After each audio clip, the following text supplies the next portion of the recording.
Redes de Discipulado, lección del 3 al 9 de mayo. La gracia que corona o la corona de gracia. Y Esteban, lleno de gracia y de poder, hacía grandes prodigios y señales entre el pueblo. Entonces se levantaron unos de la sinagoga llamada de los Libertos, y de los de Cirene, de Alejandría, de Cilicia y de Asia, disputando con Esteban. Pero no podían resistir a la sabiduría y al espíritu con que hablaba. Entonces sobornaron a unos para que dijesen que le habían oído hablar palabras blasfemas contra Moisés y contra Dios. Y soliviantaron al pueblo, a los ancianos y a los escribas, y arremetiendo, le arrebataron y le trajeron al concilio.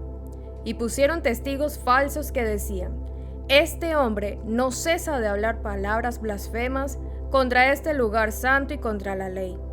Pues le hemos oído decir que ese Jesús de Nazaret destruirá este lugar y cambiará las costumbres que nos dio Moisés. Entonces, todos los que estaban sentados en el concilio, al fijar los ojos en él, vieron su rostro como el rostro de un ángel. Hechos, capítulo 6, versos del 8 al 15. Como hemos establecido desde el inicio de las lecciones de la gracia, extraídas del libro de los Hechos de los Apóstoles, nuestra intención primaria es dar un enfoque práctico más allá del teológico a la gracia.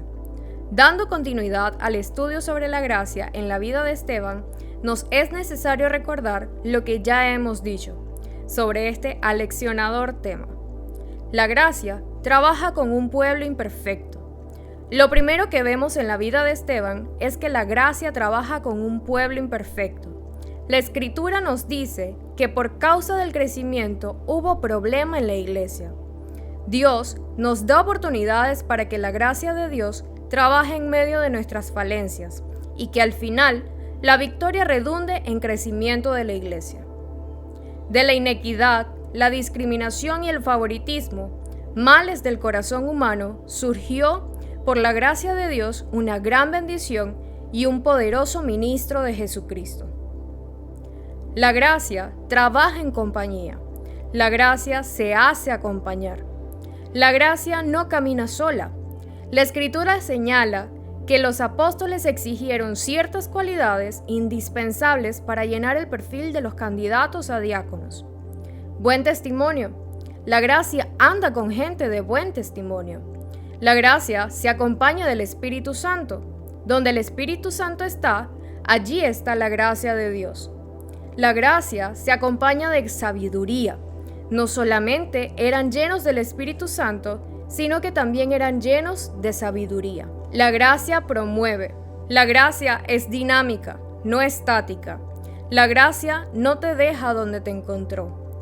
La gracia no te fija al lugar ni a la posición donde estás ahora. La gracia no es inestable ni inamovible. El llamado de todo discípulo es a crecer y ser promovidos. La promoción es el resultado de la aspiración, de un deseo ferviente y profundo de crecer, de desarrollar todos los dones, talentos y habilidades y capacidades que Dios ha dado. Esteban nos conduce esta semana a asimilar cómo la gracia corona la vida de un discípulo fiel. Esteban vuelve a enseñarnos que la gracia comunica revelación. Esteban fue arrestado, detenido y conducido ante el concilio, o sea, el Sanedrín, que era la máxima autoridad judicial en Israel, formada por 70 eruditos, príncipes de ley. Ante el Sanedrín, Esteban es acusado de blasfemia, atribuyéndole haber hablado palabras contra Dios, contra el templo, y anunciando que Jesús de Nazaret destruiría el templo, el lugar más sagrado y el símbolo máximo de la religión judía. Los acusadores presentaron testigos falsos que argumentaron en contra de Esteban. Como la ley establecía que el acusado tenía derecho a su defensa, para lo cual debería ser escuchado, el tribunal le dio a Esteban la oportunidad de argumentar sus descargos. Esteban, entonces, presentó su defensa frente a las acusaciones de sus adversarios, Llama la atención que el discurso de Esteban sea el más extenso de todos los sermones del libro de los Hechos de los Apóstoles. Lucas registra otros sermones o mensajes de la historia de la iglesia primitiva, tales como el sermón de Pedro el día de Pentecostés, Hechos capítulo 2, y otros del mismo apóstol en diferentes ocasiones, así como los sermones de Pablo en Antioquía y las de Pisidia, y las referencias más breves en Listra, Corinto, para concluir con la exhortación más prolongada a los líderes de la iglesia de Asia en Mileto, Hechos capítulo 20. Sin embargo, el sermón de Esteban en Jerusalén sigue siendo, por extensión,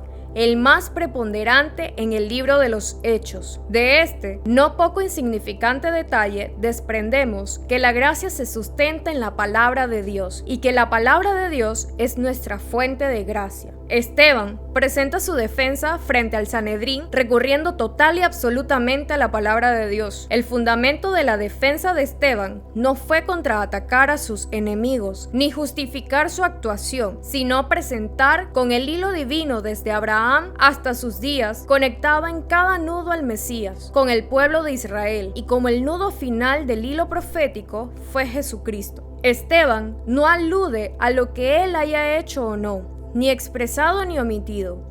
Es en la palabra de Dios donde Esteban encuentra el sustento de su defensa. Frente a la acusación de que el diácono era un seguidor de Jesucristo y que Jesucristo había dicho que el templo sería destruido, Esteban no niega lo que Jesús proclamó. Lo que Esteban le recuerda es que el Dios de Israel, el Dios de las Escrituras, no habita exclusivamente en un inmueble, por sagrado que éste sea. Para demostrarlo, demuestra cómo ese mismo Dios le habló a Abraham fuera del territorio de Israel, en Ur de los Caldeos, tierra de Mesopotamia. Dios le habló a Abraham muy lejos de Jerusalén. Abraham ni siquiera conocía de la existencia de Jerusalén cuando Dios lo llamó. El argumento de Esteban se resume así: Dios no habita únicamente en Jerusalén. El Dios del templo también habita en Mesopotamia. El argumento de Esteban continúa con Jacob y luego con José. Al presentar a José, Esteban los conduce a un lugar más lejano y pagano, Egipto. Allá,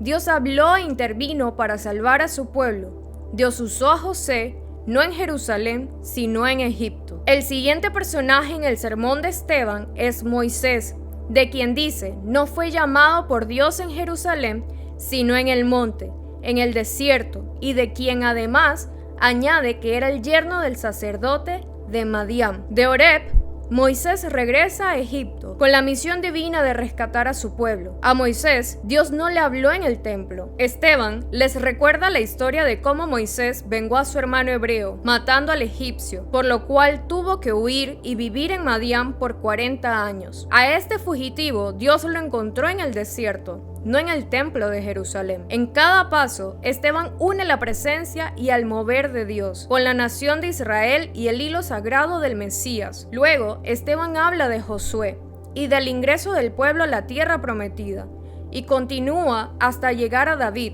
el conquistador de Jerusalén, a quien Dios no le permitió construir el templo. Al llegar a este punto, Esteban confronta a sus oyentes. ¿A qué profeta no persiguieron sus padres? Esteban le trae a memoria como los profetas que anunciaron la palabra de Dios en los atrios del templo y en lugares lejanos al templo fueron perseguidos por sus propios padres. En este marco histórico, Esteban les presenta al gran profeta prometido por Moisés, Josué, Samuel, David, Isaías, Jeremías, Daniel, Zacarías y Malaquías, entre otros, a Jesucristo. ¿Qué hicieron con Cristo? Lo mataron, como ya otros profetas habían muerto por la incomprensión del pueblo. Esteban argumenta que ellos tenían la palabra, mas no la revelación de la palabra. Esteban les quiere hacer entender que la escritura es mucho más que letra, que se requiere la revelación divina para comprenderla y aplicarla. Con su mensaje, Esteban les está diciendo que no basta conocer la escritura por la palabra gramatical, sino por la palabra revelada. Esteban pretende decirles que él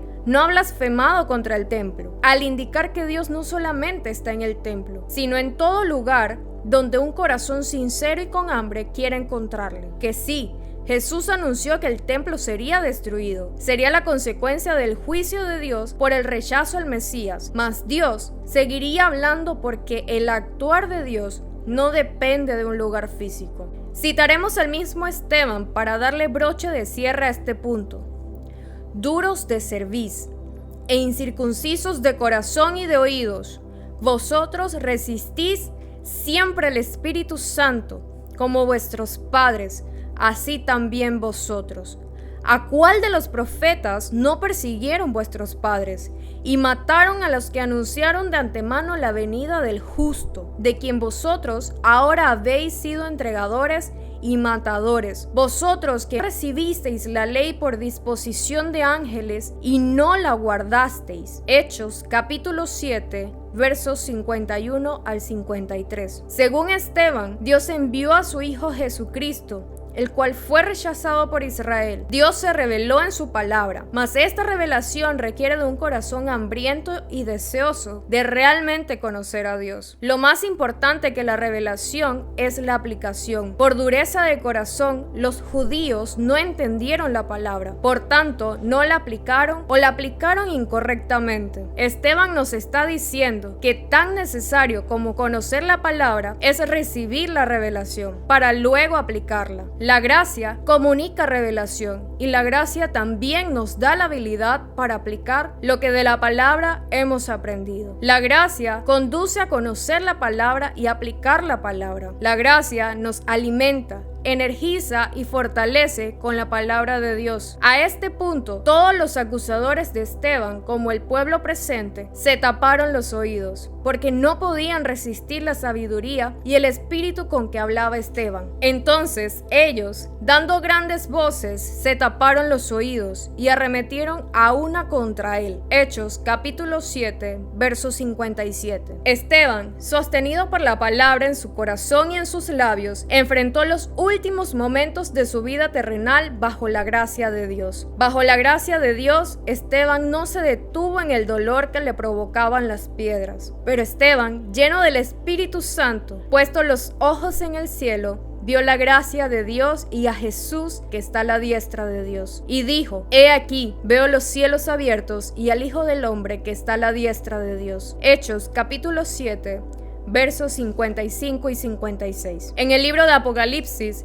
siempre veremos a Jesús sentado. Esteban lo ve de pie, en señal de victoria, y preparado para recibirlo en el lugar donde Esteban recibirá su corona. La gracia produce oraciones poderosas. Y dijo: He aquí, veo los cielos abiertos y al Hijo del Hombre que está a la diestra de Dios. Entonces ellos, dando grandes voces, se taparon los oídos y arremetieron a una contra él, y echándole fuera de la ciudad, le apedrearon. Y los testigos pusieron sus ropas a los pies de un joven que se llamaba Saulo, y apedreaban a Esteban, mientras él invocaba y decía: Señor Jesús, recibe mi espíritu. Y puesto de rodillas, clamó a gran voz: Señor, no les tomes en cuenta este pecado. Y habiendo dicho esto, durmió. Hechos capítulo 7, versos 56 al 60. Esteban no se arrodilló ante las piedras, como algunos pudieran pensar.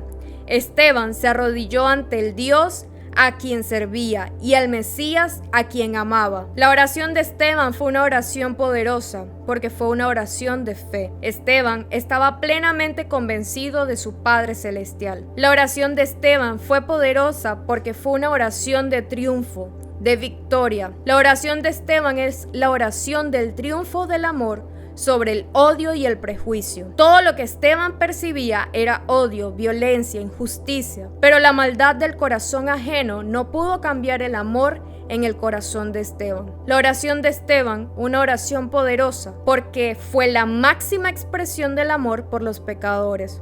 Señor, no les tomes en cuenta este pecado. La oración de Esteban es el triunfo del perdón sobre el deseo de venganza, de la compasión sobre la maldad. La oración de Esteban fue poderosa porque cambió la historia de la iglesia a partir de aquel acto. Y echándole fuera de la ciudad, le apedrearon, y los testigos pusieron sus ropas a los pies de un joven que se llamaba Saulo. Hechos capítulo 7, verso 58. Los testigos pusieron sus ropas a los pies de quien dirigía el apedreamiento, un joven fariseo religioso acérrimo, seguidor de la ley, fanático del judaísmo, llamado Saulo. Una oración poderosa no concluye cuando quien ora muere. Una oración poderosa continúa sus efectos, aunque el que ha orado haya muerto. Oí una voz que desde el cielo me decía: escribe, bienaventurados de aquí en adelante los muertos que mueren en el Señor. Sí, dice el Espíritu, descansarán de sus trabajos, porque sus obras con ellos siguen. Apocalipsis capítulo 14, verso 13. La oración de Esteban fue contestada con la salvación de Saulo, a quien conocemos posteriormente como el apóstol Pablo. Amado, cuando la gracia de Dios llena nuestro corazón, nuestra oración tiene poder. Nuestra oración influirá aún años después de que nosotros hayamos orado. Esteban nos dice: sigue orando, la gracia hará que tu oración sea poderosa.